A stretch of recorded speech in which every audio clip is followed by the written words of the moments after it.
జై శ్రీమన్నారాయణ. అందరికీ నమస్కారం. మనం ప్రతిరోజు చెప్పుకునే శ్రీ విష్ణు సహస్రనామంలోని 15వ శ్లోకం, దానిలోని నామాల యొక్క భాష్యం ఇప్పుడు తెలుసుకుందాము. లోకాధ్యక్ష సురాధ్యక్షో ధర్మాధ్యక్ష కృతాకృతః చతురాత్మా చతుర్వ్యూహః చతుర్ధంష్ట్రః చతుర్భుజః. లోకాధ్యక్షః, సకల లోకములకు కూడా శ్రీమన్నారాయణుడే అధ్యక్ష, ప్రభువు. సర్వశక్తివంతుడైన పరమేశ్వరుడే సకల లోకములను పాలించేటువంటి ప్రభువు అన్నమాట.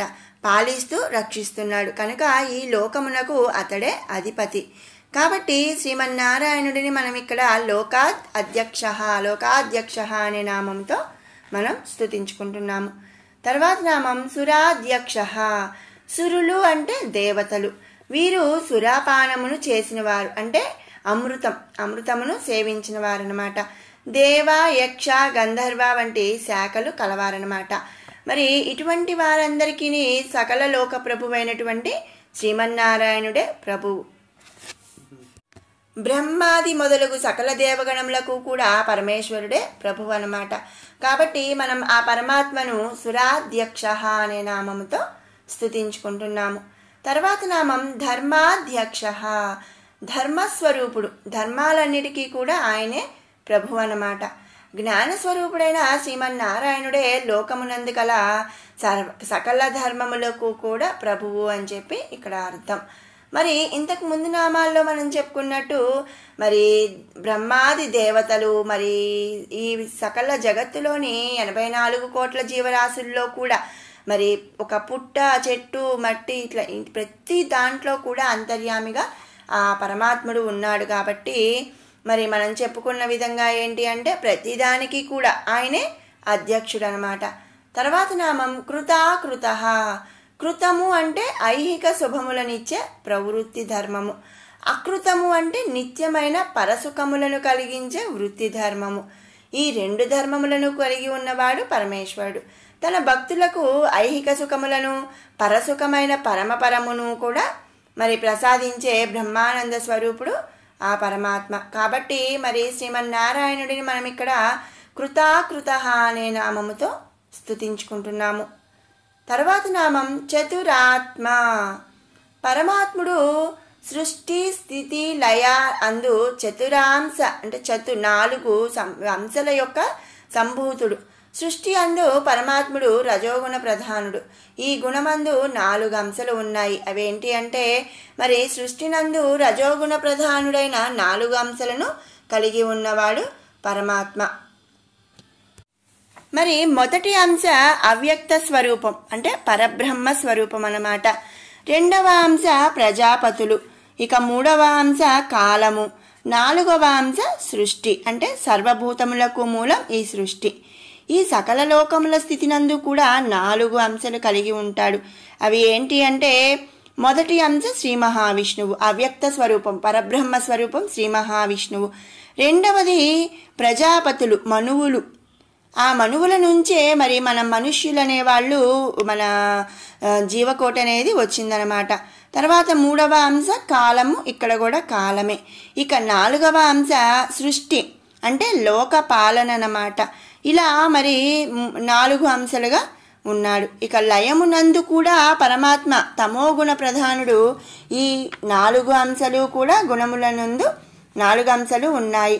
అవి ఏంటి అంటే మొదటి అంశ రుద్రుడు, 2వ అంశ అగ్ని, 3వ అంశ కాలము, 4వ అంశ లయకారుడు. ఇలా పరమాత్ముడు సృష్టి, స్థితి, లయ అందు చతురాత్మలతో ఉన్నవాడనమాట. కనుక చతురాత్మ అని చెప్పి ఇక్కడ మనం చెప్తున్నాము.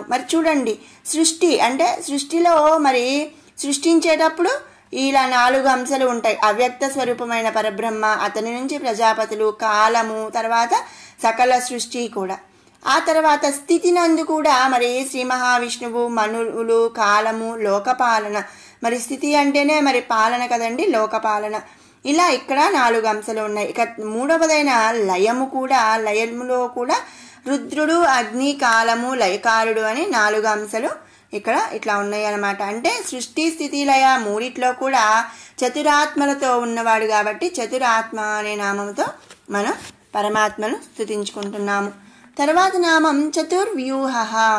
చతురాత్ముడైన పరమేశ్వరుడు జీవుల యొక్క జాగ్రస్వప్న సుషప్తి అవస్థలయందు వాసుదేవ, సంకర్ధ, ప్రద్యుమ్న, అనిరుద్ధ అను 4 వ్యూహాలను కలిగి ఉన్నాడనమాట. మన ప్రతి జీవిలో కూడా 4 అవస్థలు అనేవి ఉంటాయి. జాగ్ర, స్వప్న, సుషప్త అవస్థలను మరి ఉంటాయి అన్నమాట. వాటి అందు 4 అంశాలుగా అంటే 4 వ్యూహాలను కలిగి ఉన్నవాడు స్వామి. కాబట్టి ఆయనను మనం చతుర్వ్యూహ అనే నామంతో స్తుతించుకుంటున్నాము. తర్వాత నామం చతుర్ధంష్ట్ర.